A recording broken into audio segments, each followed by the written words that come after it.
La population burkinabé accorde un soutien inconditionnel au CPT Ibrahim Traoré.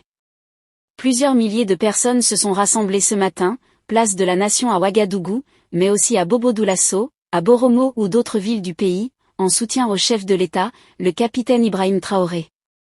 Certains membres du gouvernement, dont le Premier ministre, étaient aussi présents à Ouagadougou. Ces manifestations interviennent dans un contexte tendu. La semaine dernière, le gouvernement annonçait avoir déjoué une tentative de déstabilisation du régime, menée par plusieurs officiers de l'armée. D'entre eux ont déjà été arrêtés, selon le ministre de la Sécurité, Mamadou Sana.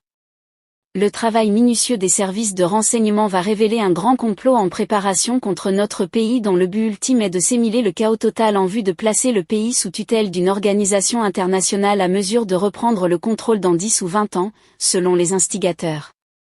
Ce n'est pas la première fois que le gouvernement burkinabé dénonce ce genre de complot qui traduit de vives tensions au sein de l'armée.